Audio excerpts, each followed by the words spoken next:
Welcome to the Sleazy Podcast, the podcast about anything and everything, but mostly TV and movies. And now it's time to get sleazy. Yeah, we are back finally. Feels like it's been forever since we recorded. Maybe because it's been so busy. Yeah, but it's just been those kind of weeks. Mm-hmm. All right, welcome back to the Sleazy Podcast, the world-renowned Sleazy Podcast, I might add. More orgasmic than the LA Philharmonic. We are your hosts. I am Sleazy. That is Mr. PBS. Howdy. I was going to be like, I am Steve Rogers. You know, when he meets Groot. Oh. Hi, I am Steve Rogers.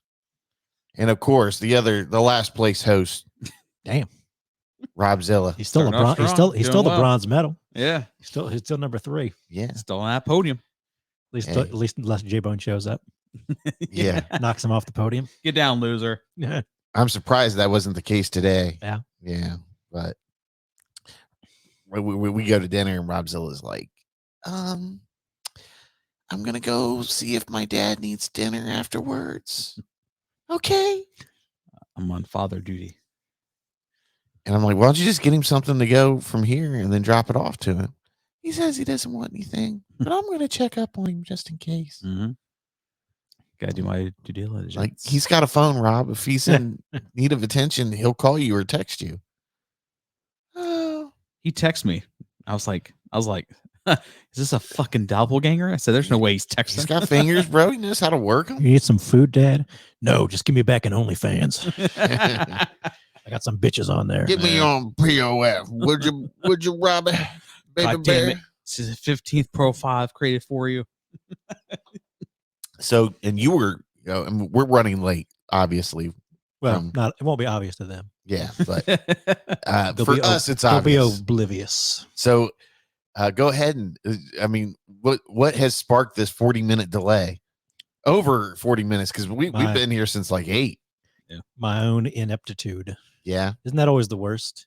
It's kind of like, like if a tornado hits your house, somebody hits your car, you're like, well, it wasn't my fault. But then it's like, it's when you do something stupid, you're like, fuck. It's like last week before the show, I was trying to push that new Ethernet cord through, and there was 2 cable cords there, and I was like, I'll just cut this old direct TV line. And I didn't even think about it. I just went in and snipped. And as soon as I heard that snap from the clip, your brain caught up. I was like, motherfucker. I was like, you cut the wrong one, did you? Yeah, fuck. Yeah, I knew it as soon as I cut it. And I was in a rush and wasn't even thinking. Yeah. I assume that's what happened to you. Pretty much. I was checking something on the car yesterday evening, and I had to have the car on, not running, but on. And I finished what I was doing and ran in the house to eat. And unfortunately, I forgot to turn the car off. And what was so good that you had to run in the house to eat? I had some Sonic. Oh, okay. I didn't even know Sonic was still around in Ohio. Where's one now? Well, you used to have one down the street here, but that's been gone for. Oh yeah, it hasn't. Is it still there? No, they demolished it. It's so like a Jiffy Lube. Not a Jiffy Lube, Valvoline, I think. So it's Valvoline. It was here until relatively recently, but it wasn't even open for at least some years. There's a couple. There's one on Stringtown. There's one down in Circleville. Sometimes my lady wants like a cherry limeade or a hot dog. We will no longer refer to her as your lady. She is Mrs. PBS. And so we were down there, and I just we get some food and we watch we DVR AEW for the week, and we just eat our dinner and watch our AEW, and I just got in over my head. That's pretty cool. I went to get dressed and come to the show today, and there's no keys where there's supposed to be keys, and I was just like, shit. I'm not. I put my keys. They're either in my pocket or they're on the shelf where I keep them. Right.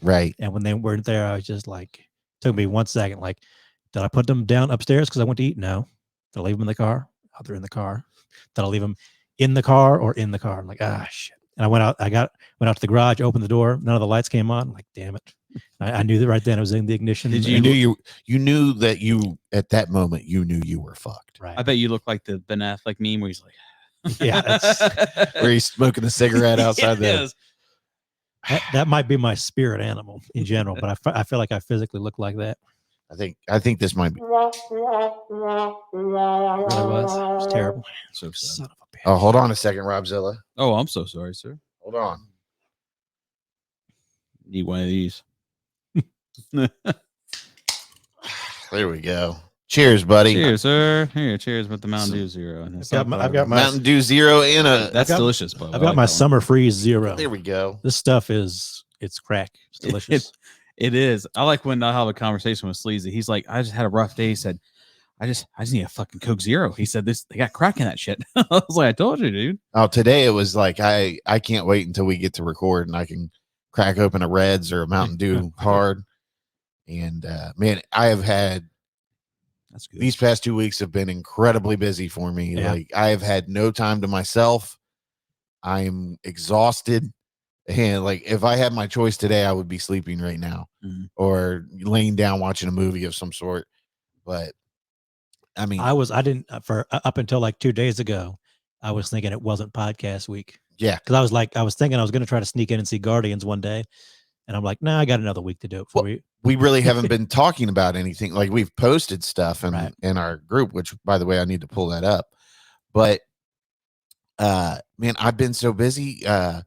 You know, baseball season has started and my nephews are playing and we're actually coaching both nephews, U10 team and a U12 team. You and Papa Flynn? Yeah, me and Papa Flynn and I. And man, we've taken some beatings and we're trying to teach these kids how to win and how to, you know, keep fighting and playing with some heart. And I think we're finally getting over that curve. We got a tie and we're like 0-2 with one tie and U10. And then we're 0-2 and 1-2, excuse me, in U12. But we finally got them. I think we finally got their, you know, their, what am I thinking of here? Prepared? Now, I mean, they're just turning the curve here. We got their confidence up. That's what Okay. I'm meaning to say. We you know, we're kind of figuring out our rotations and stuff, but Got the morale going. oh my God, dude. Yeah. And the morale's up. And I have like it's not tennis elbow because it's in the inside of my elbow. So I think they call that golfer's elbow. But yeah, my arm hurts like you wouldn't believe. I have probably hit 200 and some grounders in the past 2 weeks. Monday through Thursday, hitting grounders to kids before the games. Or smacking shit out of them. You get that fucking ball. No, I'm not hitting anybody. I'm not hitting anybody. But man, I got to tell you, I am enjoying this a lot. As exhausting as it is, I'm enjoying it. It's very rewarding, and it's a good feeling when you help a kid, you know, become a little bit better and realize they can play up to their potential. But It is rewarding. yes, it's rewarding helping a young person out, you know, with that. But man, I'm fucking exhausted. And then we had CORGS CON, which you totally fucking bailed out on. Hey. Dude, I don't even want to fucking hear it. I mean, go ahead and tell everybody why you couldn't be at Gotta CORGS. take care of the old man. Yeah, Tracy go went out ahead. of town. Go ahead. Who is the old man? Not your father. I said old man Brownie. The old man Brownie dog. Yeah. The other old man. Yeah, Like, the other old man. man. The dog that's just going to lay there and sleep if you happen to leave for a little bit. That dude. I can't leave the house. Brownie will die. If I leave the house, he'll have a panic attack and die. Motherfuckers died almost pretty close. Did you Yeah, so see bad. What would happen if you guys still had to go to work? If you didn't work at home? They probably have to drop him up. Or probably move him back to her parents' house. Probably. No, you wouldn't. He'd just sit there. Dude. He probably can't walk on the hardwood floor. He can would- barely walk on the look, carpet. All dogs freak out when you leave because they have a different sense of time. Like time to them is just so much longer than us. Yeah. But eventually they realize that, you know, you're not coming back. So they lay down and they just do their thing. Do you think he could just play the Sleazy Podcast YouTube channel on the TV while he's not home? It make Brownie feel like he was there. The sound of his voice will comfort him. I Yeah. feel like I'm part of the group, guys. There's more than 8 hours of material you could leave on all day for him. Did you you know, speaking of Guardians of the Galaxy, there was a couple videos or articles that they were talking about a prop, like they made a Chris Pratt Down Yeah, I saw big that. one. Yeah, Yeah. and it's like 35 pounds and all that, but it's it's supposed creepy looking. Yeah. So can we get one made of Robzilla and just leave it on the couch? Just sitting on the couch. Brownie would never know the difference because Rob really only gets off the couch like what 2 times to urinate and eat. Brownie just look up. Mhm. Oh, he's still there napping. Okay. I can feel his presence. We should get some like Hollywood, Special effects. special effects guy that come in here and create a mold of Rob. Right. Just fill it up with some latex or something. You'd see Brownie like laying on it and pissing on it and stuff. Mhm. Rob just comes back home and like his throat's torn out. Like, what the fuck, Brownie? I knew it was fake. That's why I took care of him.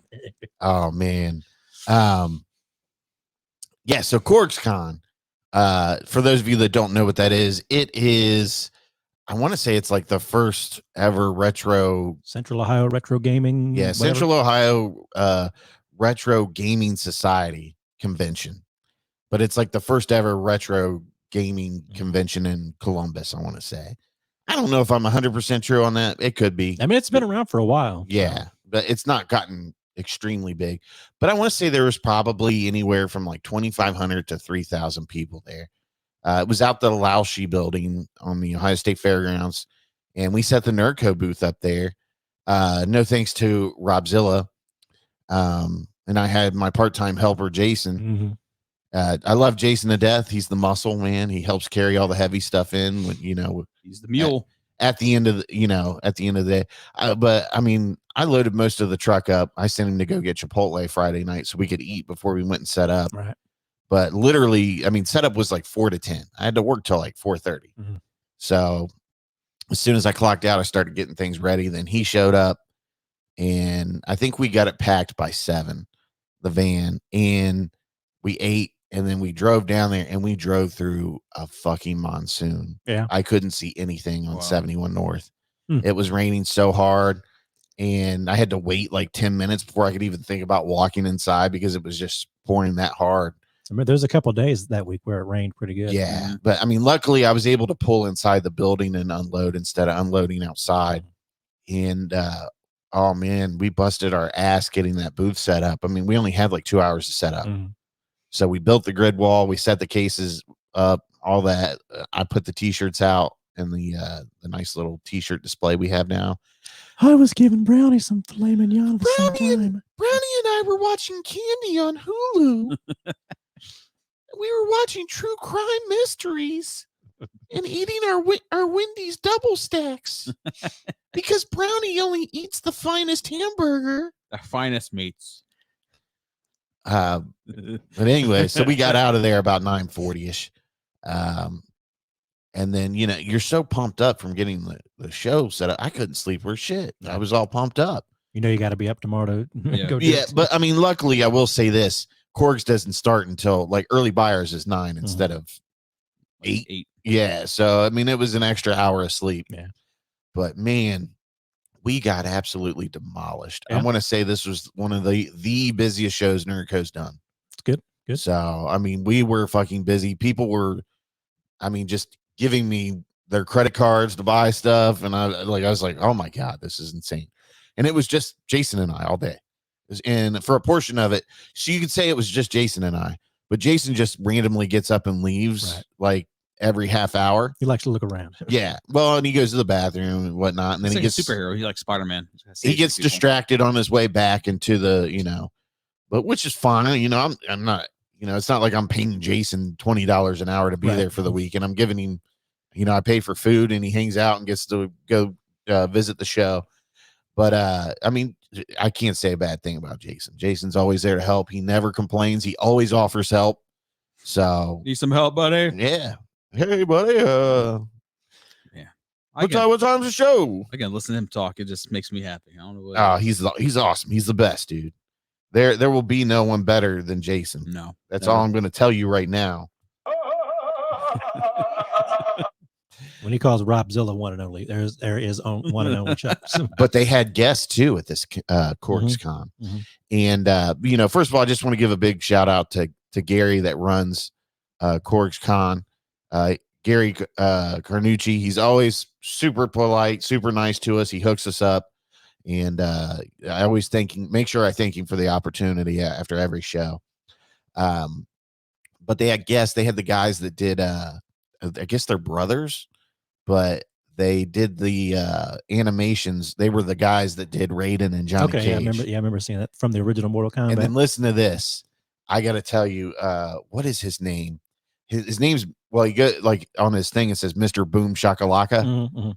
But he's the voice of NBA Jam and NFL Blitz and several other games. He was so fucking cool. If you grew up in the late 90s, early 2000s, you know the voice.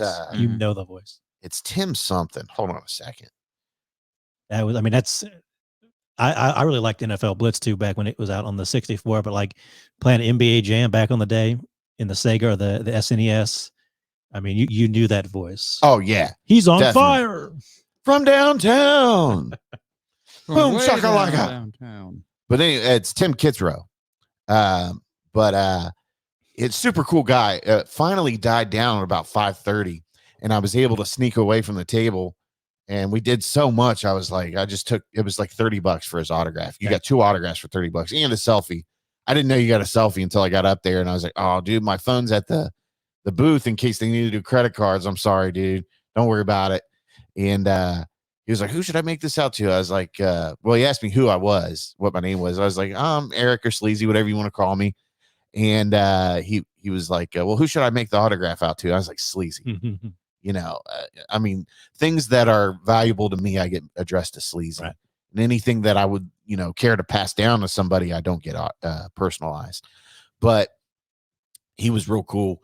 He was doing the voices as he was like signing the thing. So he did, like Sleazy's on fire. But and then he the whole day he had like a karaoke portable microphone. Yeah. And he was just doing like all the lines all day. So you'd just be sitting there talking to a customer and you'd hear from downtown, boom shakalaka. And then you'd hear a couple, lines from NFL Blitz or whatever. But he was so fucking cool. He was so welcoming. And then actually met somebody I followed on TikTok. Her name's Gamer Aimer. I don't know if you guys have ever seen her, but she's just a chick that's into gaming. She shows off her collection. She's got a pretty massive collection and pretty decent following on YouTube and TikTok and Instagram. But she was really cool. I actually caught her before she was getting ready to do a panel, and she had to go. But she actually came back to the booth, and we had a quick chat with her and Muzz. And Muzz and I had a quick chat with her, but I ended up hooking her up with like 3 Nerdco shirts. Yeah. So hopefully she wears them and we get some notice out of that. You know what I'm saying? Oh, for sure. Yeah, that'd be cool. Yeah. But Muzz spent he bought like $3,000 worth of games or something like that. I was about to say, what didn't he buy? Yeah, dude. He kept bringing back bins after bins after bins. And for those of you that don't know, this Muzz drives a sports car. I was like, how are you going to get this back? And he was like, well, we're going to put them in the U-Haul and you're going to drop them off first. I'm like, okay. But what kind of stuff was he getting? He just got a bunch of games. I guess, I don't know if somebody was like trying to get rid of their game store inventory because they were going out of business or something. So he wasn't buying anything particular, maybe just more inventory. For the And he actually got some Saturn games too. That's the one, like his big thing is trying to get a Saturn collection complete. Yeah, he wants a complete Saturn collection. So he had a bunch of Saturn games that he bought too. So it wasn't just, stuff for the store too, but that's cool. He had a pretty fun show. I saw him maybe 3 or 4 times throughout the day. He just kept coming back to store stuff. Right. But hey, watch this. Super fun convention if you're into retro games or games of any type. I believe Gary said they're going to be back, obviously bigger and better next year. So I would assume it's either going to be in May or June. So you can just Google CORGS convention, and I'm sure you can find all the info on that. Send us some pictures. How was the venue versus some of their previous venues have been kind of small. Well, it was in the Lausche building. Lausche building's pretty nice. Yeah. I mean, it's not nice. Well, let's just say that it's one of the better ones. It's spacious, but it's outdated. Right. Like they need a paint job. They need to just paint everything white in there and redo the floor. Well, they don't need to redo the floor. The floor is like cement or whatever, but they need a fresh paint job, and they need to update the restrooms in there and some of the other rooms that could use some fixing up too. And the stage has like stage curtains from like 1969 in Right. there. Like they're like that dark brown that you don't even see anymore. Middle school choir. Like I'd be embarrassed to rent that out to somebody. Yeah. Like put the money and fix it in as much as you charge these people. Mm. But super fun convention. I had a good time. I always have a good time at CORGS. For some reason, it's just fun for me. But actually, I got to tell this story before we move on. This kid, it's towards the end of the day. He's a stranger looking fella. And I notice he's looking at the shirts, and I see him out of the corner of my eye. I'm like, hey, how you doing today, man? And without even looking at me, he just like a head immediately looks to the ground. I'm fine. And then he doesn't run away, but he like fast walked away without like moving his arms. So it was like that. Yeah. Like he looked like one of the Mars Attacks people, like floating, over to the next booth. He just ran out of the building. Like I scared him off talking to him. I was like, what the fuck, man? But Probably a autistic gentleman or something. probably. I'm sure everybody's met a person like that. Yeah. Oh, he did not. He was just like, I'm fine. And then he like ran away. I mean, some of these people that look like they just stepped out of the basement from. Oh, yeah. The first time they've seen Yeah. sunshine in like 3 months. Yeah. But nothing against any of these people. They're all very nice. Yeah. They're Whoever just you a are, little, come back, say hi next time. yeah, they're just a little socially awkward. And, I guess that's fine. Some people just don't interact with people. And so it's a lost skill for them. Steve's like, come back, I'll give you a deal. Right. And trust me, when you go to those shows, you feel safe. Like, do you really need a sheriff here? Buy a t-shirt and I'll give you a keychain. Right. Don't talk to me. Yeah, we sold a shitload of shirts. We sold so a funny story. I've been buying the metal artwork Those for little all the show. Light looking things. They sell like you wouldn't believe, man. People fucking love those. Mhm. And I sold out of most of the new ones I ordered. Almost. Well, probably about half of the new ones I ordered.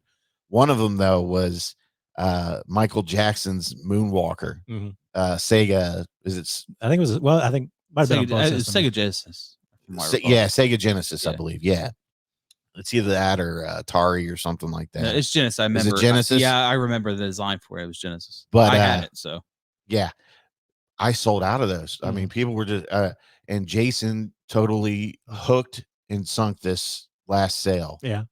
This lady kept walking by and she was casually looking, and she had on it was some punk rock band. Yeah. Is it Rancid? Rancid.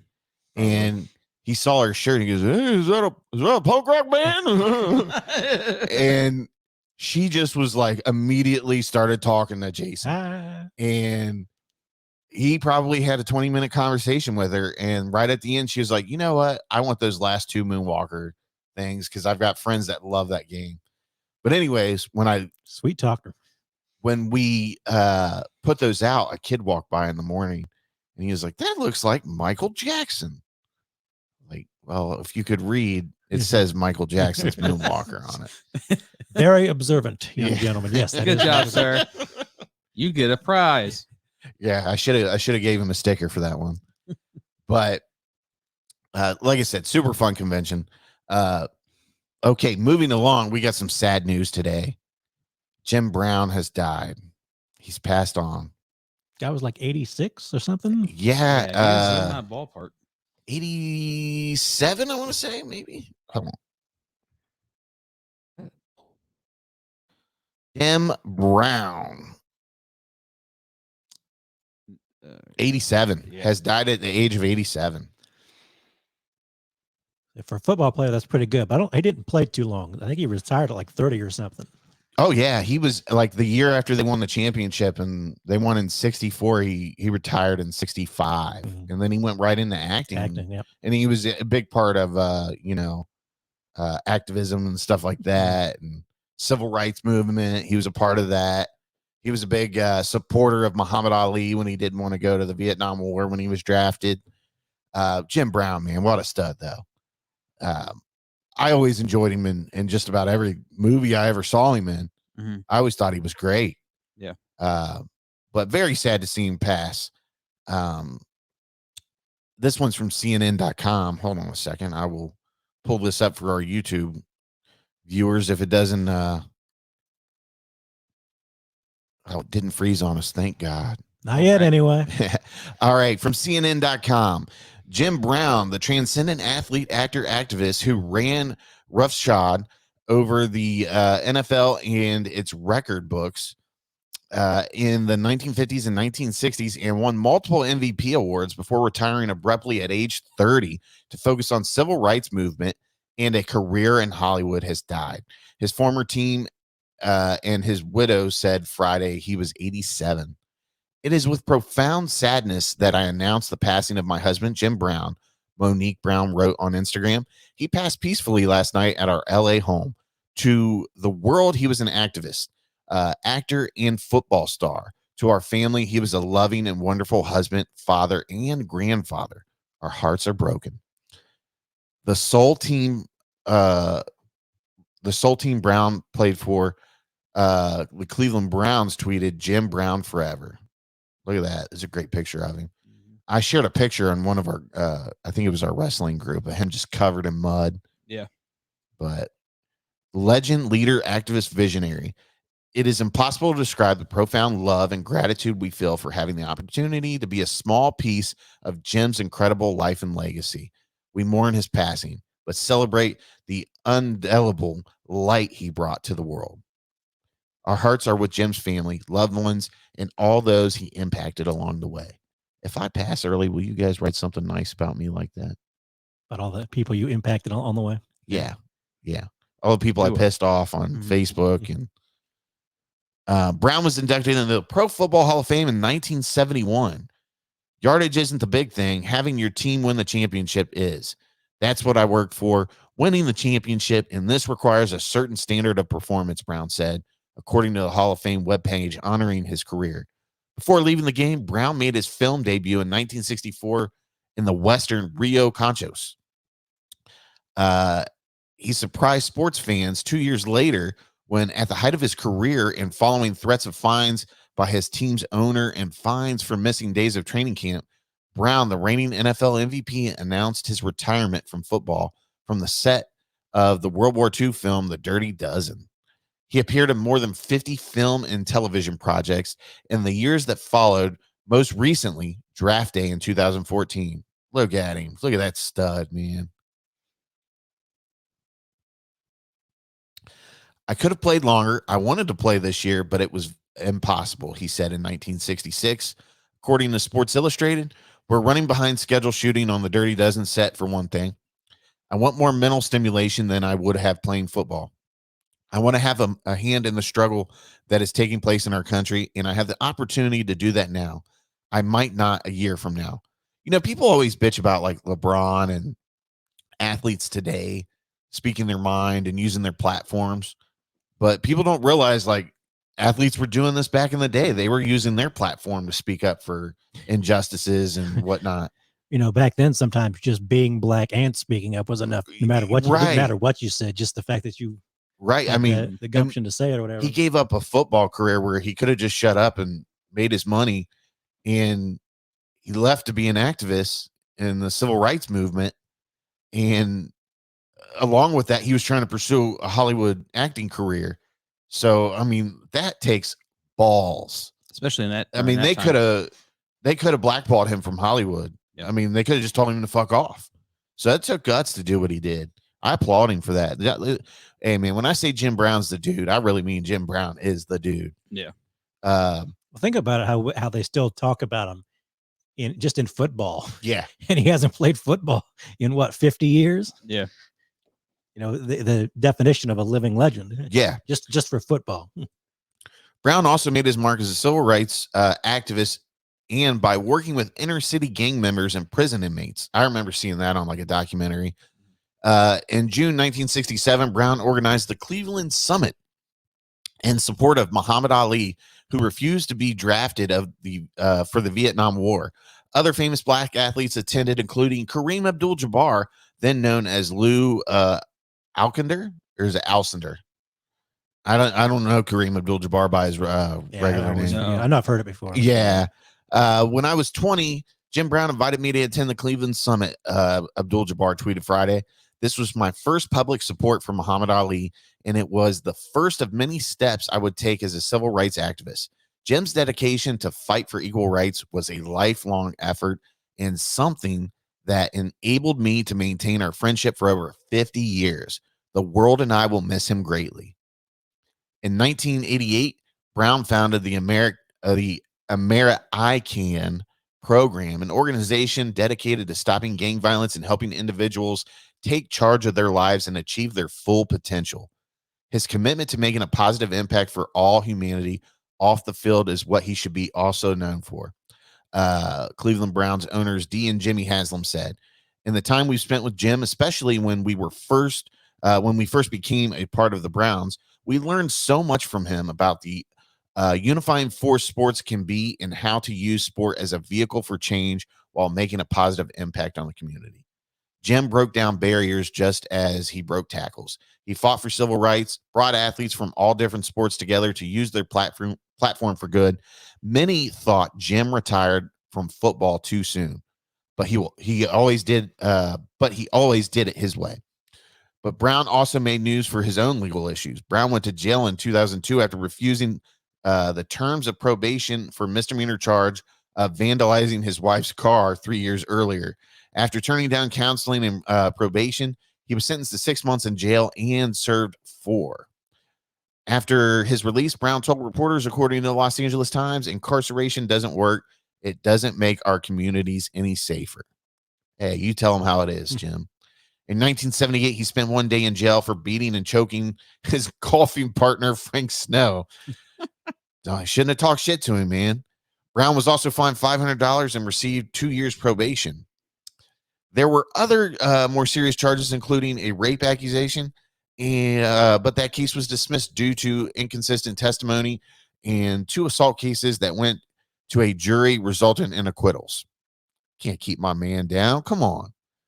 In another infamous incident in 1968, Brown was charged with assault with intent to commit murder after model Eva Bonchin was found beneath the balcony of Brown's second-floor apartment. Jesus. Wow. The charge was dismissed after Bonchin refused to name him as her assailant. Brown did pay $300 fine for striking a deputy sheriff during the same incident. Sound like he had a temper back in the day. Definitely had a temper. You don't mess with Jim Brown. Yeah, I mean, don't fuck with the dude. Don't piss the dude off. Yeah. While the abuse allegations cast a shadow on his career, he will be remembered by many as the greatest running back and by some as the best player of any position. Brown, the 1957 Rookie of the Year MVP, led the NFL in rushing a record 8 times in his 9 seasons. Jeez. And rushed for a record 12,312 yards. He went to 9 Pro Bowls and was an NFL champion in 1964. In his final season, Brown rushed for a league high 1,544 yards. All right, that's all I'm going to read about that. But long career. was he in From Dusk Till Dawn? Or was that somebody else? That's someone else. Okay. Yeah, but that was Fred Williamson. Yeah. I do know that he was in Mars Attacks, and it's like one of my favorite roles that he has. Was that one of the people who accused for assault was the alien when he Yeah. jabbed him in the fucking When he head? beat the fuck out of that alien. Yeah. And then like 10, well, it wasn't like 10, it was like a fucking 100 of them like jumped on him or whatever. Yeah. Dude, that was so, he was like, what was he? He was a Vegas, like, cosplayer, I guess you would say. Yeah, he looked like a pharaoh, basically. Yeah, pharaoh, and he would take pictures with people for money.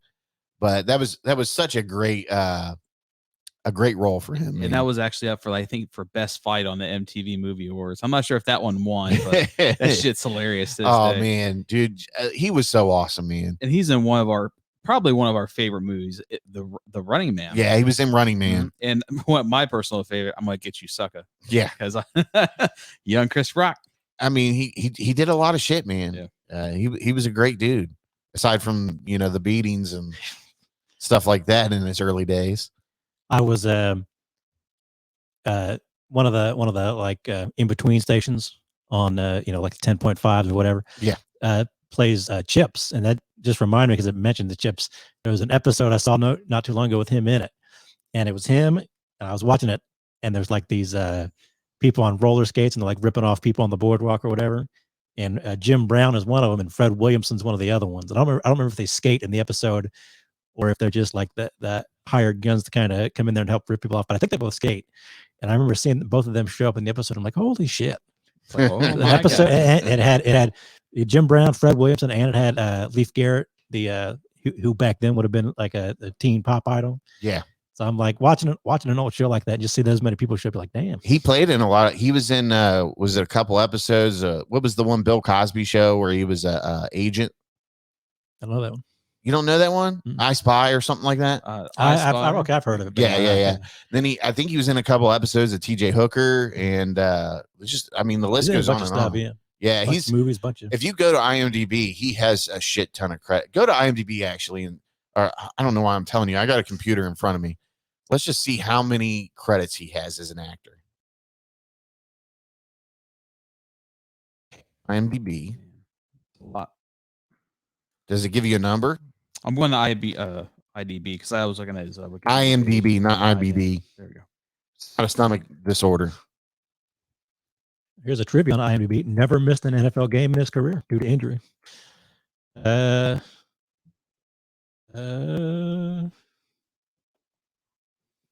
Jim Brown. All right, so we're looking here. So here's the movies that he's known for. Mars Attacks. Awesome. Any Given Sunday. That's right, he was in that. The Running Man and The Dirty Dozen, 1967. Dirty Dozen's a classic. Okay, so he has 58 credits as an actor. He has 4 as a producer and 1 as a director. He appeared as himself 151 times. Wow. Yeah, that's crazy, dude. What was his last? It looks like Draft Day was his last. His last one on here. 2014. Mm. That's cool that he stayed busy all these years, though. Yeah, he would have been what, 79 or something that year. Yes. Going strong. Oh yeah. All right, so we ready to move on to crazy news? Sure.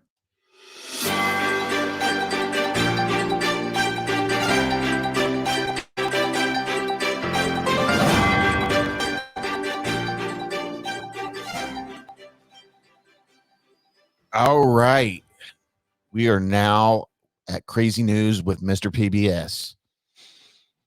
I don't know if it's a good thing or a bad thing. Not a lot of crazy news this week. Not a lot. I think we got 3 stories, don't we? Let's yep. So let's just start with our updates. I heard this last week, so I knew we had to talk about it. Okay. But this is my NPR article here. Jury finds Lori Vallow Daybell guilty of murdering 2 of her children. Oh, good. If you remember, we discussed this maybe 1 or 2 episodes ago, where she had her new husband, and maybe she was going to kill her. The zombie lady. Yeah, zombie lady. She was, maybe she was after money. Maybe she thought it was the end of the world. Apparently, she has been found guilty of killing her children. They were going to try to kill her husband's ex-wife or something like that. Yeah. Maybe they were just after the Medicaid money. Maybe they're nuts. Well, I mean, they're definitely nuts. But a jury has found Lori Vallow Daybell guilty of murdering 2 of her children and conspiring to murder a romantic rival. The verdict was read aloud in court shortly after 3 p.m., and jurors were dismissed moments later. A sentencing hearing has not been set. It could be several months before one can be held. Judge Stephen Boyce said Vallow Daybell, 49, could face life in prison. She and her husband, Chad Daybell, 54, were indicted on multiple counts 2 years ago, but they're being tried separately. Reading of the verdict was live streamed from the Ada County Courthouse in Boise, Idaho, a departure from the trial's main phase, when Boyce declared daily proceedings would be depicted only via audio to avoid the release of sensitive and upsetting images. I'll bet. Yeah. Prosecutors spent weeks laying out their case against Vallow Daybell, showing jurors graphic images from the scene where her children's bodies were found. The trial spanned more than a month, but in a stunning move, Vallow Daybell's defense team opted not to call a single witness. Yeah, I bet. Resting its case minutes after the prosecution finished its presentation.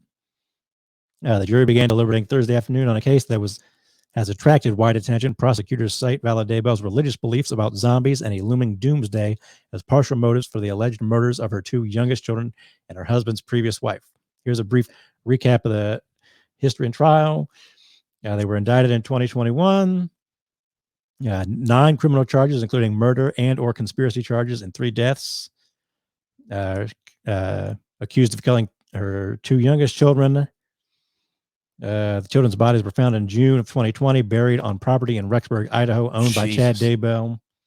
Do you think the judge was like, so we're now sentencing you to life in prison where your crazy fucking ass needs to be. Mm-hmm. Locked in a room away from every soul that could ever encounter you ever again. Well, It's you know, like- our boy there, Jim Brown, just said that incarceration doesn't work, but I don't think it could work on these kind of people. No, No. dude. Man, I truly believe that, like, I don't know if I believe like every person should be killed. Like, I would hope there's redemption in most people, but I mean, this lady's off her fucking rocker. And I mean, I always go back to the notion of like, we put animals down that are Vicious. beyond rehabilitation, and they're vicious. And some human beings are animals and they're beyond rehabilitation. Fucking savage. We're just paying somebody to fucking deal with their bullshit every day. Mm-hmm. I don't know if you guys remember MSNBC. They used to not be like 24 hours. They'd go into like 11 or 12 and they'd have like lockup every night. Oh, yeah. And there was one guy on there one time who said, he basically said, like, I'm not fit to be with people. If you let me out, I'd probably just kill somebody again. Yeah. Because he's just a sociopath. At least he knows it. Yeah. And you know what? There's plenty of people. There's obviously systemic issues and all that. There's plenty of people who should be helped and be given a chance. But there are a few out there that should basically just be locked up for the rest of their lives. Oh, yeah. Absolutely. There's no way to rehabilitate them. Yeah. We're not talking about the guy that like ends up in a bad situation and, accidentally runs somebody over because he couldn't see him. They ran out and jumped in front of his car and he gets manslaughter for it or something like that. Drug users, drug users can go to rehab. Most of them, I'm sure, live good lives. But obviously, some people are just nuts. They're on a different level. We're talking about Shabusiness who does meth down in a basement and cuts a man to pieces and takes pride in it. Yeah, you're like, she's not getting out. And we're talking about a lady who thinks her kids are zombies and kills them for insurance money and kills a former lover's lover. I mean, these are just crazy people that need to be dealt with appropriately. Appropriately. Swiftly. Even before the remains were found, she was charged with felony desertion of a child and obstruction. Prosecutors accused her of not reporting her children missing so she could keep collecting benefits. Conspiring to murder Tammy Daybell, Chad's then wife.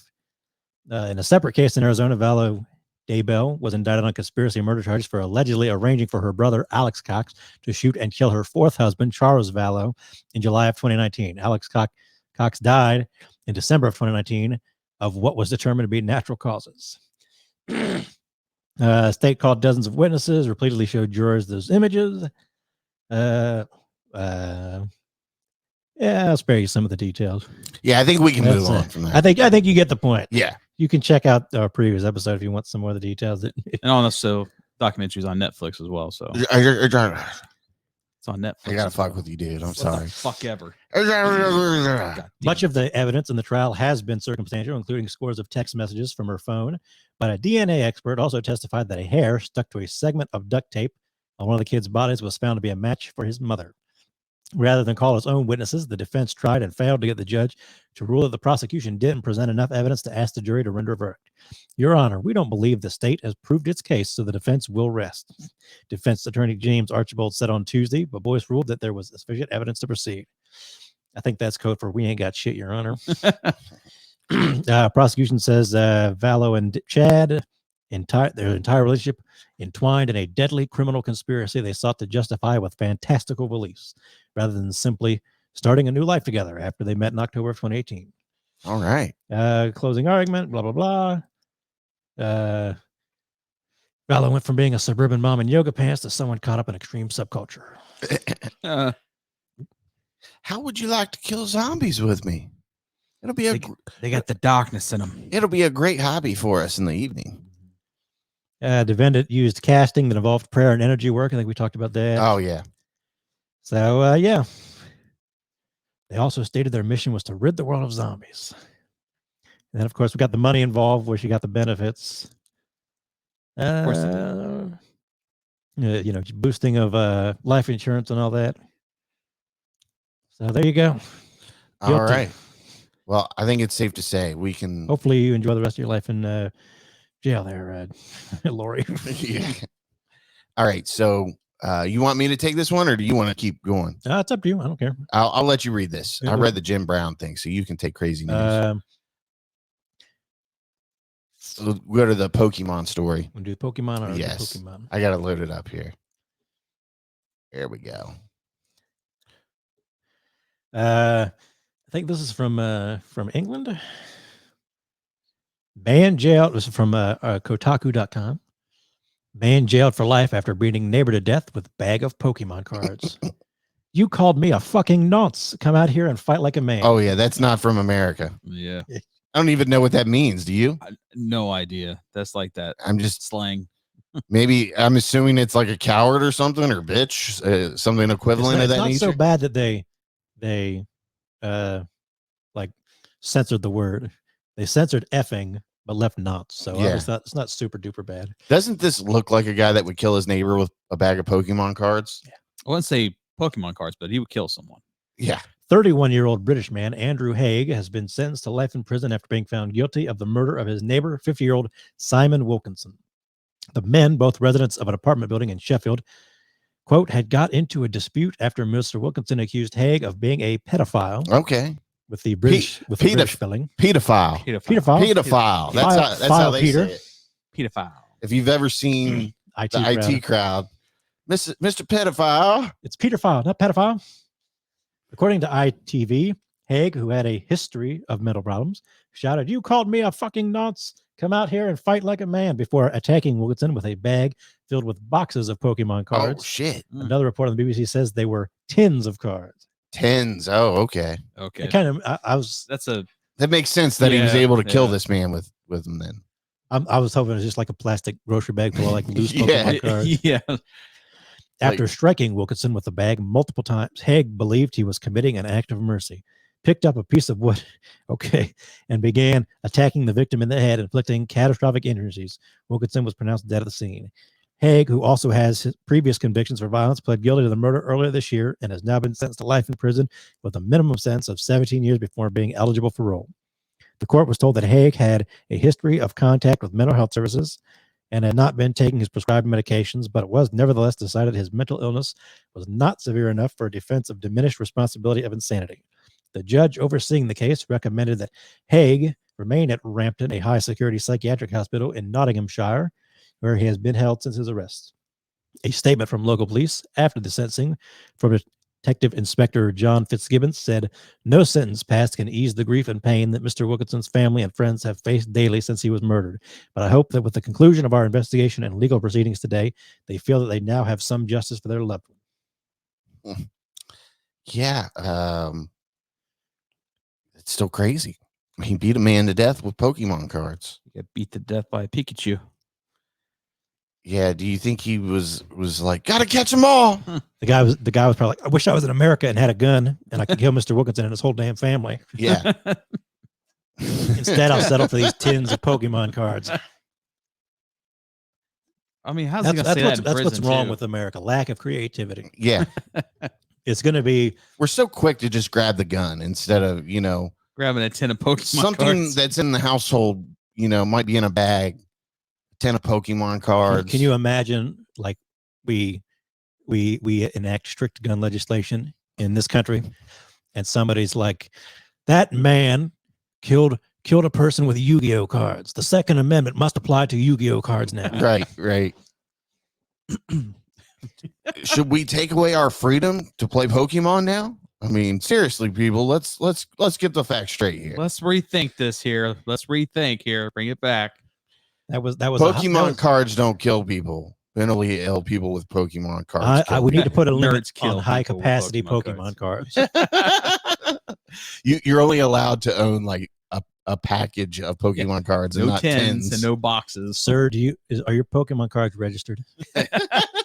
Are they graded, sir? Sir, I believe you have to be 21 to buy those cards. Yeah. 21 and graded, sir. If not, you are banished. I thought this was America.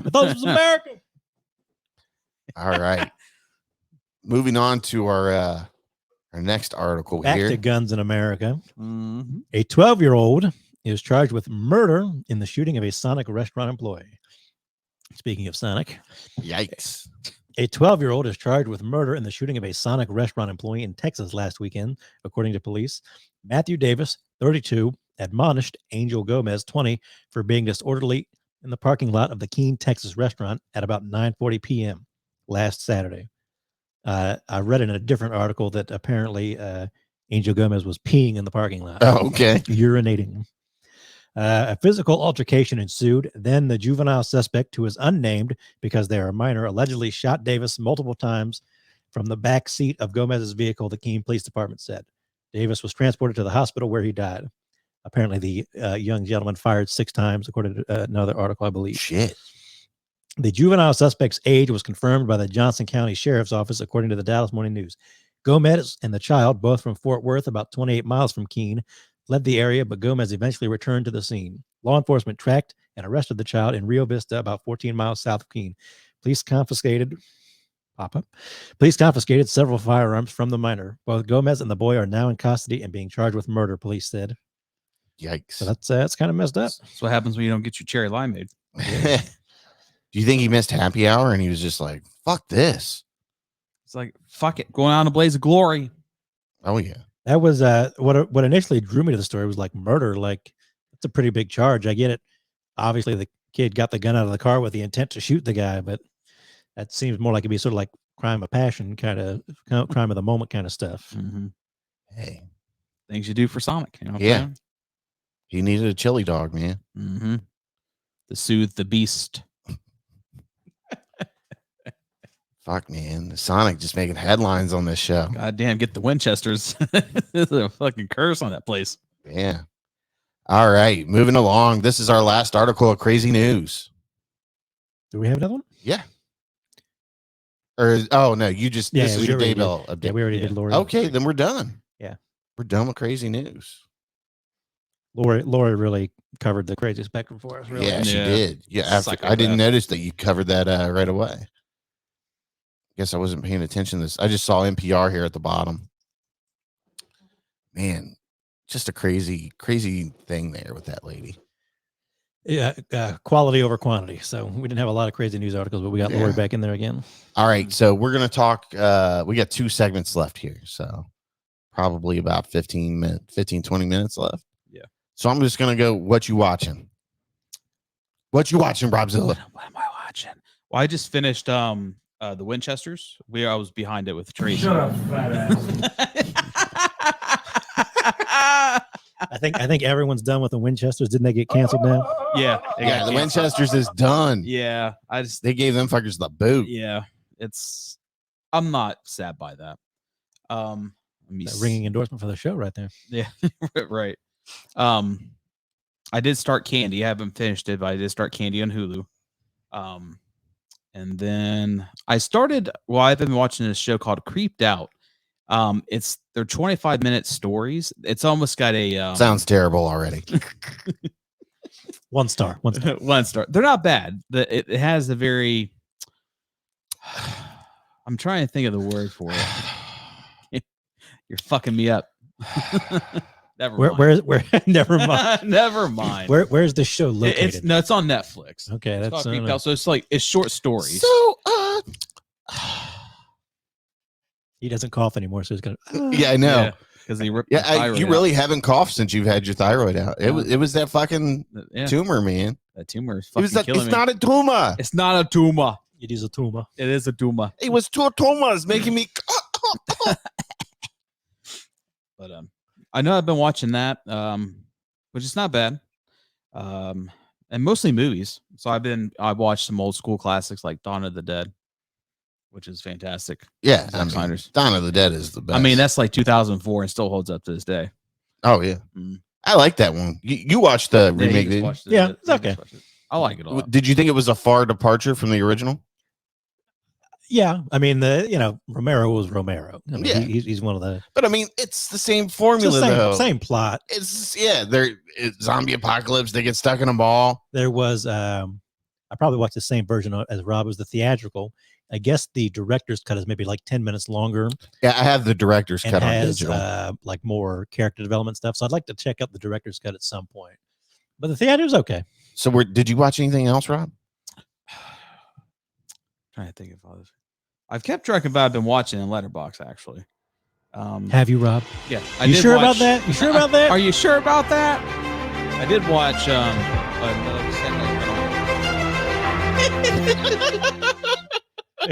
He kept talking there for just a second. Like, He thought I was gonna like turn it off and let him talk. I'm just gonna keep talking over it as to you like drown me out. And I was watching. just getting louder and belligerent. Yeah. So shitty movie, Winchester. Shitty movie, Winchester. I believe that one was a shitty series. Yeah, shitty one series. Sorry, yeah. shitty series. And And also Dungeons and Dragons. I did okay, watch that. man, I just haven't gotten around. I've been so fucking busy. Mm. I'm gonna try to watch Dungeons and Dragons this weekend. Hopefully, Do it. Do it. I want to. It looks really good. So, all right, PBS. What about you? Since he's fiddling around on his fucking phone. Let's pull up the old letterbox here and see what I've been with lately. I watched Dungeons and Dragons, which I really, really dug. We'll save that, and I'm sure we'll get around to talking about that at some point on the show. But that was really into Dungeons and Dragons, Honor Among Thieves, Paramount Plus. Definitely recommend. Check that out if you haven't already. I watched Air, which we'll talk about here shortly. You guys talked about the Thing remake not too long ago, so I got around to watching that on Netflix. Very just okay. Yeah, it's just okay. Do you feel like it would have been better without all the CGI in it? I mean, that's definitely part of it. Yeah. I mean, I think, this was early 2000s, so it would have been more surprising if they didn't, which they were planning to do more practical effects. But the whole story was just kind of Yeah. too many characters, too many. I probably shouldn't have had what's her name in it. I don't know why I always forget her name. Oh, Mary Elizabeth Winstead. Yeah. I don't think it should have been a guy movie again. Probably not that she's bad in it or anything. She's good, but it just should have been like all guys. There should have been less of them. Yeah, there's something about her performance where it just doesn't come over as a nice lead, right? I guess you could say. And it's an ensemble piece. Like, she's not terrible, right. But I'm kind of with you. It's just very okay. Yeah, I didn't, worth the hour and 40 or whatever. Watched Dawn of the Dead. I liked it for the most part. Not maybe a little overhyped, but I liked it. Worth a watch. I was in the mood to just kind of watch some stuff some nights, so I watched Bats. I don't know if you guys remember Bats with Lou Diamond Phillips. Yeah, it used to be on TV back in the day. You probably saw it. I don't remember it. It vaguely sounds familiar. Was that like 2003? Probably late 90s. But it's got Bob Gutton in it, the warden from Shawshank. Okay. And he's like he's got some genetically engineered bats that escaped. Now bats are attacking this town. It was okay. Let me guess. Lou Diamond Phillips shoots him down with a 6-shooter. No, I don't think he Okay. uses it's not quite that kind of movie. Okay. It's another one that's just very okay. Like if you'd have rented this movie from the video store back on a Friday night, like, okay, that's cool. Yeah, 1999, because I remember watching it in high school. Yeah, or I remember it being on TV. Yeah. I watched The Ring, the American version, which I'd never seen before. Did you like it? Yeah, I was really Okay. into that one. I thought that was really good. Looked great. Naomi Watts was good. So I was really into that one. I watched a few Liam Neeson's just because I was in the mood for some just sort of like kind of throwback actiony movies. So I watched Nonstop, the one where he's on the plane. I thought that one was just okay. It's not really like whatever. It's like he's a slightly disgraced air marshal. Yeah. That one was all of his movies kind of blend together and they feel like they're the same thing. Yeah. I feel it's like taken 1, 2, 3, 4, 5, 6, 7, 8, but it's just I'm always trying to, pick out like, is this one better than average or is this one that was just an average one? You could check that one out. You could skip that. I one. always forget if I've seen them. Right. And then I watch them. I'm like, I've seen this shit. That's why I've tried to make it a point to rank them and maybe give myself a little review. Yeah. I watched Miami Vice, the movie with Colin Farrell and Jamie Foxx. I've never watched that actually. And some Jamie Foxx stuff in the. I wasn't too fond of it back then. I think because I look at Colin Farrell, I just want to punch him in his face. Yeah, I'm really not a Colin Farrell fan, so that might have something to do with it. That's probably one reason I skipped it when it came out, but it was decent. I'm still not 100% sure how I feel about it. That's a Michael Mann movie. So I had to check it out. Evil Dead Rise, we talked about that. I rewatched Scream 4 because it was one of the ones that I hadn't seen last year when I did the rewatch. What'd you think about that? Everybody hates on that one, but I feel it was above its time. I think it really is lower tier Scream. Really? Yeah, I wasn't You really. think it's like less than 3? I didn't rewatch 3 either. I need to rewatch 3. I think it's up better there. than 3, yeah. It's one of my after 2. I mean, it's right below the remakes. Obviously, 3 is the worst though. Yeah, 3 is always, and that's the thing. They're still good, but Yeah. it's the worst. Yeah, I like 4. 4 was okay. good. I think they messed up 4 a little bit. It's just okay. Not terrible or anything. But as far as Screams go, I'd probably put it toward the bottom. Well, you can be wrong, sir. Or I could be right. Rewatched a couple old favorites like The Lost Boys one afternoon. Another Liam Neeson. I watched The Commuter. This is the one where he's on the train. Yeah. I like this one a bit better. I thought this one was it's same director as Nonstop. I feel like I've watched it, but I just can't remember it. You know, I know it's on a train and it has what's her face in it. Yeah, from Conjuring and all that. Yeah. I liked that one a bit better. I thought that was a little more well done, a little better story. So I like The Commuter over Nonstop. And I got some other ones in there that I think we probably talked about before. I'll throw in After Hours, which is a Martin Scorsese movie that Marty. it's been kind of hard to find. I don't know if it's been on physical for a while, and it just started streaming on HBO Max, and now Criterion's going to do like a 4K. But it's got the I forget his name. It's the buddy who gets killed in An American Werewolf in London. Okay. Gotcha.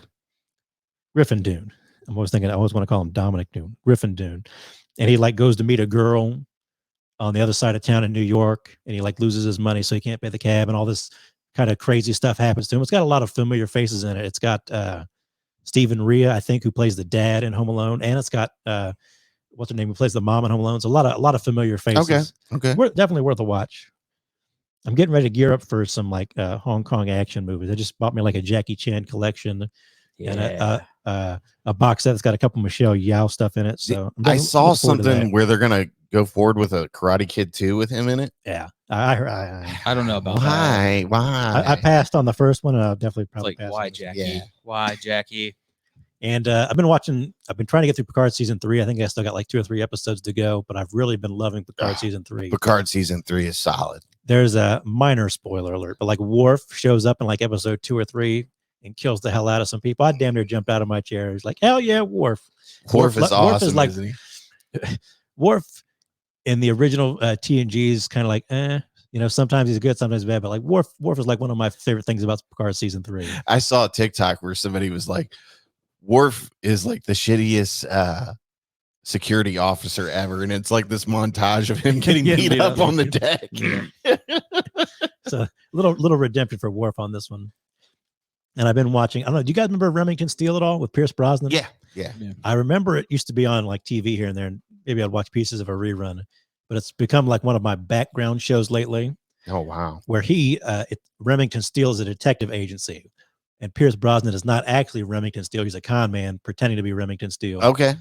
So it's sort of like, your mystery of the week kind of TV show. And you can definitely see the first season's been really good. I'm almost through it. And you could definitely see how that led to him being Bond in the 90s. So that's been actually a fun series. I've actually found myself watching it more than just having it on in the background. So it might be worth checking out. Yeah, a lot of people said that was the role that got him Bond. He even makes a Bond reference in there at one point in the first season. He just kind of suave. He plays different characters, like he's kind of a con man. But you can definitely see the Bond. Is that on anything? It is on. I think it's on Paramount Plus Prime. Okay, cool. That's what I've been watching it streaming wherever. Cool. Pretty sure it's Paramount Plus. All and right. That's about what I got. Well, thanks for giving us the rundown of everything you've watched for the past 2 weeks. No problem. I enjoyed it. That wasn't everything. I left out some of the ones that Hot Sauce would enjoy. Some of the more older films, The 40s and 50s. Black and So white. I watched A Man Called Otto with Tom Hanks. It's on Netflix. I thought I was going to be like, seriously, like over the top love this movie because I ain't watching that sad shit. I can relate to this guy and like most of the things he says to these people in the movie. But man, what a fucking terribly sad movie. Just terribly sad, man. I was listening to somebody review it, and they gave it a decent review, but they said I wish I'd have known up front That it was sad. that it was quite as kind of dark and sad as it Right. gets. I mean, the whole movie is him trying to commit suicide. The whole movie, like every 10 minutes. I don't think you get that from like the No. trailer. What do you think? No, No, you don't get it. it's like a grumpy old man who just can't stand people. That's, Right, that's yeah. how it comes across. Yeah, and the whole movie is him just trying to commit suicide. And it just ends so sad because I don't know. There's this family that moves across from him, and they try to get him out of his shell, obviously. And they learn more and more and more about him, and I mean, it's just one sad thing after another. It's just like, oh my god, what the fuck am I watching? But yeah, it was definitely not what I anticipated it to be. It was still good, but it was just very. I don't think I would have watched it if had I known it was going to be. I think you mentioned it on the last episode or two that you guys were kind of interested in checking it out. I didn't say anything. Like, oh, okay. Still, You should have told me because I would have avoided yeah. it. I was curious to see what you think. I haven't watched it. I'm really. I mean, it was decent, but it just totally killed my mood that night. I was just Like, I'm sad now. Fuck, I'm going to sleep. when a movie just like hits you, like you're like, just man, that was fucking sad. I should have just watched Bats, Right? like PBS said. Like I should have just watched some fucking shitty movie on Amazon Prime that Rob watched. Exactly. And seen somebody get their teeth kicked in or something. Exactly. And it's called Fury. The Fury Okay. and Furies. Okay, I'll On Netflix. I'll keep that jotted down in the old memory bank. Right in the back pocket. You can put it on your watch list there on Letterboxd. Yeah. As he does Will not do. do it. You see how far, how much, You could see him just jumping over tangled cords to reach his phone right now. how energetic I am to reach over a foot to get my phone. He's like, oh, I'll put that in later. I watched Air, by the way. We'll talk about that in a couple seconds here. And Sunday nights has been all about Barry. The last season of Barry has been fucking great. And Succession, the last season of Succession, another great fucking show. HBO. I'm sorry, Max. Max. I'm just never gonna get over that. And David Zaslav needs to be assassinated over that. Somebody made a comment somewhere that it sounds like Cinemax 1. So Yeah. it's now Cinemax. Yeah. It's like It's people used to make fun of Cinemax because it was Skinemax. Yeah, it's Yeah. Skinemax, and it was HBO's bitch. Right. Like It's not as good. yeah, the quality Not just as prestigious. yeah, the quality just wasn't there. Like HBO is world renowned and it's a household name, but for some reason it detours female viewers. Right. But get fucked, dude. Like Warner Max or something. You got like one of Sounds the like- great movie studios in there. Yeah. Sounds like a job for Like her. why couldn't they just call it Time Warner streaming or something? You Right. know, it's stupid. Sounds like that's a job for Lori Vallow to start doing. Just let her out of her fucking cage. Start on a rampage. Just put her in the Suicide Squad and let her go Yeah. up his ass laugh. She's a leader of the Suicide Squad now. But yeah, I mean, my Sunday night is just all about Barry and Succession. I'm just like, man, what's Barry going to do to fuck it up again? And how are these kids going to fuck up their who's going to get the company? I'm just so invested in that Sunday night lineup. And then Is Succession over? no, not yet. No, I thought I think there's like one more episode, maybe two. And then I've been watching Love and Death, which is the story of the Max version of Candy Montgomery or whatever. yeah. And then I watched Candy also. I finished Candy. I believe Love and Death just aired an episode last night, so they have one more left.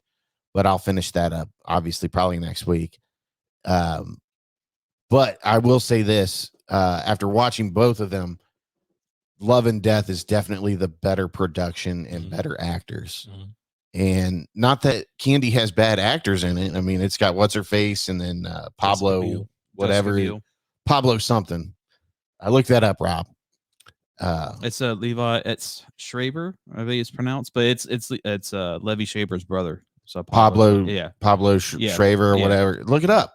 No, I have it right here. Okay. Jessica Biel, Melanie Linsky as Betty. It's got the guy that Gumby. Well, it's Jonas. It's Timothy Yeah. Simons. They call him Gumby. And Yeah. When Big Bird. I actually I haven't seen all of Candy, I don't think yet. But I really like that. I like the compositions and all that stuff. But I told my girlfriend when we were watching it, it's got Jonah in it. I can't take this guy seriously. Let me correct you. What'd you say? My girlfriend. Mrs. PBS. Okay. Okay. But I told her I can't take the show seriously. I can't take him seriously in anything. Yeah. When you look at him, you're like, I had to look up the YouTube video where like the compilation of where they call him names. yeah. That's the thing. 12 years a It's an- slave it's to a- jerking off. It's Like- in the cloud. How's it up there? When I started watching Candy, I was like, I can see why she's cheating on this dude because It's I mean Jonah. it's Jonah. Yeah. Yeah, it's Gumby. Even in that when he was in that show, the movie with Florence Pugh, Yeah, and he shows up as like sort of the menacing doctor, like it's Jonah Yeah. again. I can't. It's not. That's just him. now you know why like Patrick Stewart's out there telling people to like not play Right. certain roles. But yeah, and then so I finished that one in Love and Death, but Love and Death is definitely the better one. Mhm. Man, they did a really good job at making Jessica Biel not attractive. Yeah. I mean, That perm. one of the most attractive women in all of Hollywood, arguably, and they made her look. I mean, man, the 80s were Kind just of like an 80s housewife. well, yeah. well, the late 70s, like 78, 80s. yeah. I mean, they made her look pretty terrible in that with that perm and the glasses. This big old she looked like if you showed one of those like 80s portraits to somebody now, like, can you believe we used to dress like this? Yeah. Mhm. yeah. Well, and what kids nowadays are trying to bring back in Right. style, like, and that Like, don't do that. we made fun of people for dressing like that when we were little kids, you know. Like, come on, man. Yeah, I watched that, and then I finished the new season of Party Down, which is like one of Okay. my all-time favorite comedies. And I gotta say, it was nice seeing all the cast members back, but they're definitely setting it up for another season. And there was only like 6 episodes or something like that, 6 or 7 episodes. So it went by really quick, but it was still, I mean, it was funny, but it wasn't as funny as I remembered it being. Like there's something missing. And I think it was, Lizzie Kaplan just really isn't in this season, and her chemistry with what's his face, the I main think that, character. that was sort of the main criticism I heard, that she Yeah. didn't come back or whatever. And that was Party Down, was between her and what is his name? Ben something. From was- Parks and Rec. Yeah. Parks and Rec. Yeah, I forget his name. But there was just something missing from this episode that was there in the originals. But it was still decent, and I had a good time watching it, but something was off. I'll just say that. But if you're a Party Down fan, you definitely got to check it out. Catch a deal on Amazon and get a 7-day free trial of Stars and just power through it and cancel. Damn Stars. Yeah, I know. It's like they nab a decent show every once in a while, and you don't want to pay for it. Stars killed Ash versus Evil Dead. Yeah, like Like nobody's getting Stars. Get out of here. why can't Netflix just be like, like the Kroger of streaming and just acquire all their competition? Yeah. Or, who's somebody else that acquires all their competition? Amazon? Mhm. I mean, Disney. yeah, Yeah, Disney. Disney. Like, why can't Disney acquire Stars and just put, an adult platform on Disney Plus? Disney's like, we own your soul now. So Yeah. And obviously I watched Air, like I said. And I think that's probably about it as far as what I've had time to watch. So and also the new season of the last season of Rick and Morty's on Hulu. So I started that too. yeah. There's a one episode about Die Hard and stuff. Fucking hilarious. All right.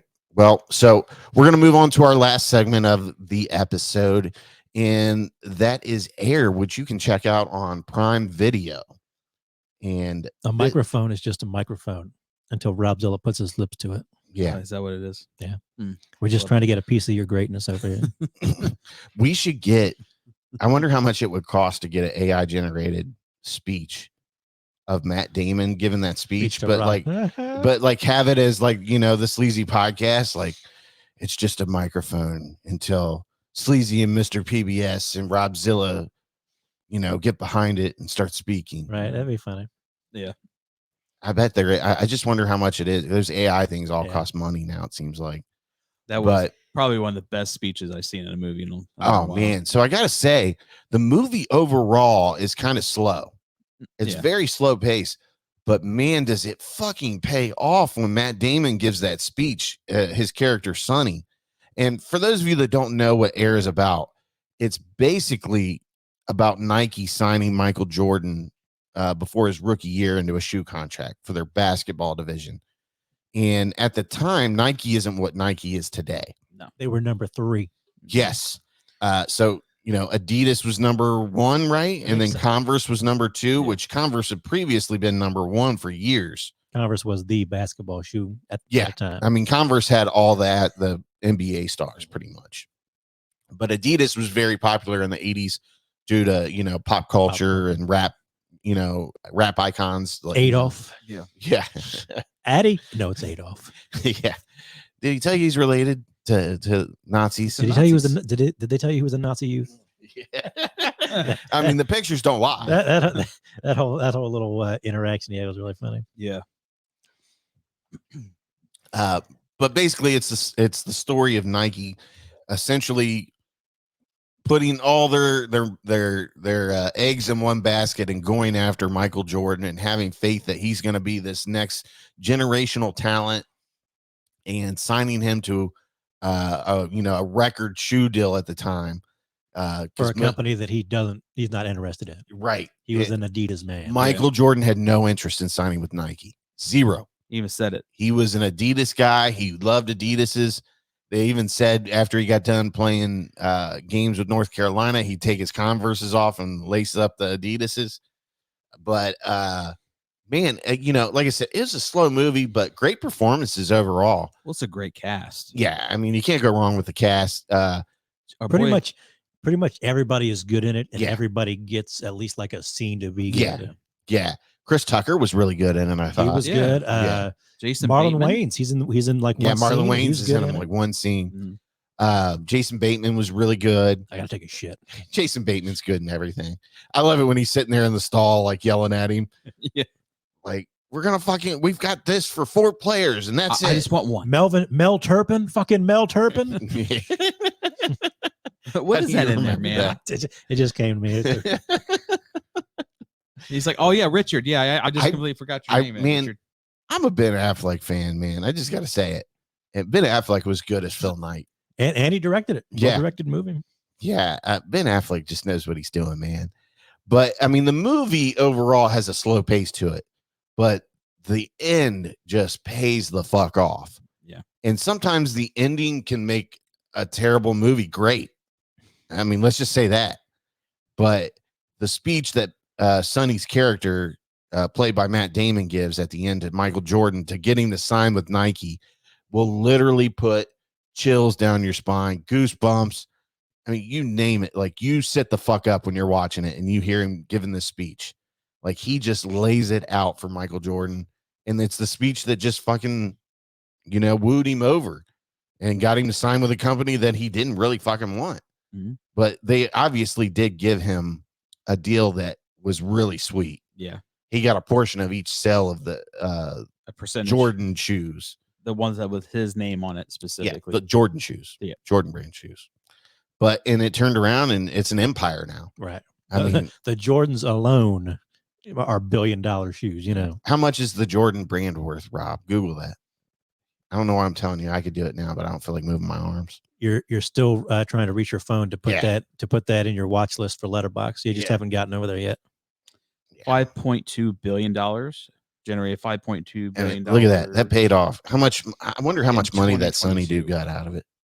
Nothing. Yeah. He was fired in 94. Was he really? Yeah, they don't tell you that in the movie, but I kind of looked it up. I was trying to see how realistic the movie was, and it kind of depends on who you ask. That's Sonny Vaccaro, I think. He kind of says he was definitely involved, but kind of depending on who you talk to, some people were more instrumental than others. Yeah. Like Jordan still insists that the Marlon Wayans character, who was the Olympic team coach, he still says that he had like a really, really big influence on Jordan going to Nike, and he it's there in the movie too, but he's only in the one scene. Right. So kind of depending on who you ask, some people had more or less than they do in the movie. The movie is basically through Sonny's eyes. Right. Yeah. And he is he's the main character. Right. And like, I saw where people were giving this movie negative reviews. I gave it a 3.5 on Letterboxd. Yeah. I mean, I thought that's where it belonged. You know, it was slow, but the ending paid off and bumped it from a 3 to a 3.5 for me. It's very much a movie of people talking. Yeah. But you know, they're all trying. It's like in every scene, pretty much, they're trying to convince somebody. So it's each scene, even though it's just kind of talking, it's dramatic. It's sort of that dialogue action in a way. I feel like those kind of movies. But I saw where a lot of people were complaining that, well, Michael Jordan's not even in it. Mhm. You only see his back, a silhouette of him 2 times. And it's like, people, Keep crying. it's not a movie about Michael Jordan. It's a movie about signing Michael Jordan. Like, there's no need for him to be in it other than, somebody there that they're talking to that you can't see. That's the whole point of the movie. Get over it, folks. It is. I did see something here. It says where he did meet with Affleck and talk to him, but like he wasn't involved. Which I haven't seen anything that said why he wasn't particularly involved. Yeah. But like I said, it's because he's had some comments too. Like I said about that character. But yeah, it's not. Did you like some of the outfits that Phil Knight was wearing in that while he was running? That was he was obviously a character. Just the way they portrayed him, it's a wonder that they kind of let him be, because there's many scenes where it's like, I can't take that back to the board and all that. Yeah. And it's clear that he was very much a character. Mm-hmm. It's funny because, a big argument in the movie is you should have never taken Nike public. Right. The company's gone downhill now that we have to answer to a board. I don't know these people. And it's funny there at the end, without spoiling anything, Phil Knight kind of makes a decision to, I'm not going to run this past the board. We're fucking going all in. And it's just great how it all unfolds, I guess you could say. And I felt bad that we haven't said this yet, but what's her face is Michael Jordan's mom, Viola Davis. She was awesome. Every time she's on the screen, she's great. Yeah, everything she does, she's phenomenal in. I don't even think that. This came out fairly late after the award season too, didn't it? Because it's just been out a month or something. Yeah, it's only been a little while. Yeah, I'd like to see her get a nomination at some point. At least a supporting actress or something. Maybe we'll nominate her in the Sleazies next year. But that being said, it's a great movie. And I didn't know that it was quite this big of a chase to get Michael Jordan to sign. I had no idea. I didn't know that there was these giant meetings that they flew him out to Germany for Adidas. That's where Adidas was. Yeah. And I like how, which is weird. You would think they would just fly into, an Adidas United States office or something. Right. He needed to meet Adolf. I don't remember. It was because that's why it's called Adidas, because his name was Adolf Daz, whatever. Yeah. And it was a German company. So I don't know. Maybe they just didn't have. And he had died recently as the deal was being made. So maybe the company was run by his family. So maybe there was all back there. And there was really no decisive. Boy, Sonny called that. He was like, word for word, like step by step. They're going to look like this. They're going to tell you that. And he was like, ask him who's running the company. You will not get a straight answer. Well, I'm in charge. Well, it's a team. It's a team effort. Yeah. And she's like, yeah. So great performances. I guess you could say it's a great script, I guess you could say.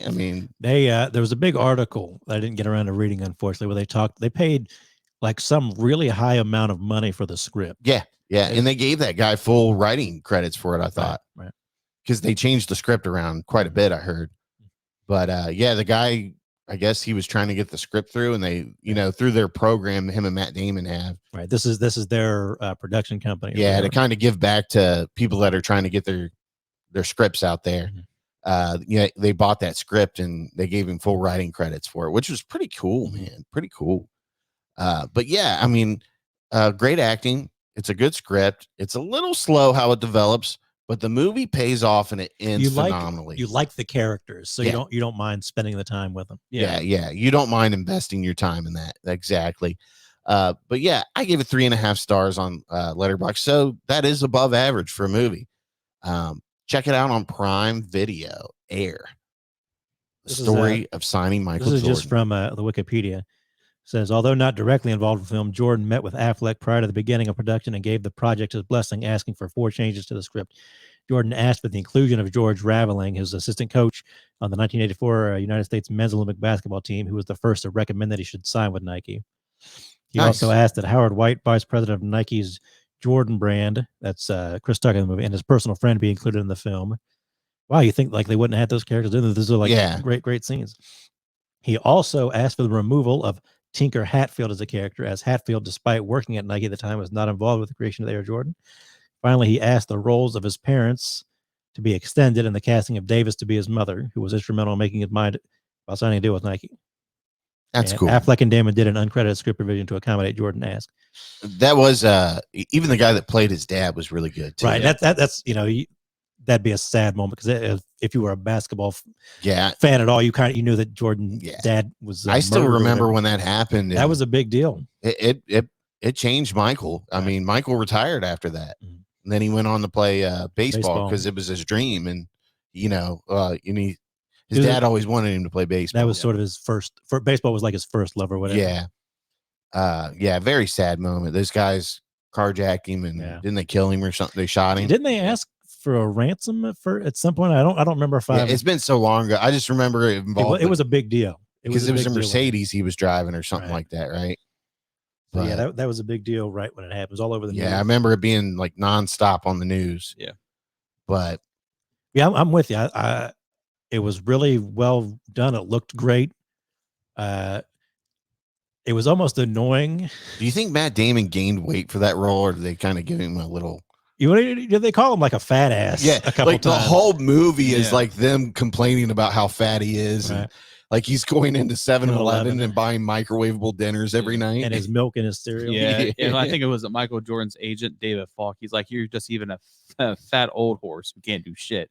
And it's just that banter that they have. I don't know. He looked like he had maybe an extra 10 pounds on him. It could have just been like the way his clothes looked on him. I could have played Sonny. I mean, he had like a little a dad gut, and that was he wasn't like obese. Yeah, he was dad bod. So it was almost it's kind of like, man, if Matt Damon's fat, what the fuck are we? But I was sort of like, because they made it a point to do that quite a few times, like the first 30 or 45 minutes. Yeah, like really the first half of the movie is them like purposely calling out that this character's fat, right, and a piece of shit. Yeah. And it's almost he has fat fuck. He tells Phil, and you can tell by the way Phil treats him that he's a character who knows what he's talking about, and that's kind of why you like him, because he knows what he's talking about. And that's when he talks about Jordan. They're like, oh, you got to listen to him. Bateman, he was a great character. He's got that whole speech where they almost mention sweatshop labor to make the Nikes, but he's like, I give these shoes to my daughter because we're separated, and my daughter, that's something we share, and it's something every week she looks forward to a new pair of Nikes. Right. Like, what the fuck, man? That's awesome. Yeah. So that's great. Like I said, Chris Tucker, his character is always great, and Matt Damon's always going to him for advice. They have quite a few scenes together, so I was really into it. One thing I almost found annoying was the amount of like needle drops, like all the songs they pepper in there. Yeah, they don't hit you over the head that this is an 80s movies, but they really they push on. They just remind you. I like the soundtrack though. Oh yeah, it was good. And there's like an opening montage, an 80s montage, and there's like a moment in the middle where they're like going to the office and showing like you Rubik's cubes and stuff. So it was almost like the movie should have been titled "The 80s Were Better Than Now" or something like that. Yeah. Didn't you like how like several times through the movie they complained about Nike being headquartered out in Oregon? Mm-hmm. And they're like, he's like Matt Damon's character, Sonny. He's like, well, they love it out here. What can I tell you? You know what it is? I think I read an article about this not too long ago, but the reason that Nike and Microsoft are out there is because they don't have some kind of tax or whatever. So it's a tax issue that's why they're all out there in Oregon. There's always a reason why certain places are headquartered where they are. Yeah. But, and like I said, I like these kind of these dialogue trying to driven movies where somebody's trying to, get their point across. Yeah. And like I said, I'm with you. I think it was a hair too long. Maybe they do, because, maybe if we didn't already all know what Air Jordans are. I think they could have done better by having like some Michael Jordan scenes in there, obviously. But I mean, like we said, it's not a movie about Michael. I mean, it's a movie about Michael Jordan, but it's very much it's a movie about Nike. Really. Yeah, it's a movie about Nike and the guys that signed Michael Jordan. So yeah, I thought it was really solid. I liked it. I gave it 3.5 too. So we're in agreement on the 3.5 rating. I wish Hot Sauce were here to talk about it. He gave it a 4, and he really liked it. Yeah, he enjoyed it quite a bit. I don't know if he liked it more than us or just liked it. Yeah, I'd love to hear his opinion on it. But he quietly quit us for pizza, so it's his passion. And make that pie. Yeah, I know. We'll have to like go out there and have him make us food one time or something. He's like, I ain't making you guys shit. Yeah. And you ranked it 3.5 too? Yeah. You're not just saying that because we said. No. We did watch it before he did. So Yeah. that little Well, no, turd. well, I like the characters too, and I like David Messina. 3.5. Oh, the lawyer for the yeah, George. yeah. He had Well, some 'cause really he played funny. on the Mindy Project, and he was hilarious. Who is in this that show. now? He was Peter David Falk. The guy, the lawyer for the Jordans, who Matt Chris Damon's always Messina? calling. Oh, the Like agent. yeah, the agent. you'll yeah. never get a fucking shot in this. Yeah. Because I can't wait to sell my business because I don't have no fucking friends. They're all clients. I can He's eat like, dinner by I'll be- myself. I'll die alone, but I'll die alone rich. Yeah, exactly. I All have no right. friends. So that's all we have for episode 157 of the Sleazy Podcast. As always, my call to action is to share the show with one person, and from there, we'll get another person to listen. So do your best. Share the episode on your social media accounts. Text it to friends, family. Tell them you enjoy the show and you think they should listen to or watch on YouTube, whatever you're listening or watching us on. It's much appreciated as always. And remember, keep it sleazy. Thanks for listening to the Sleazy Podcast. Make sure you hit the subscribe button and remember, listen to Sleazy.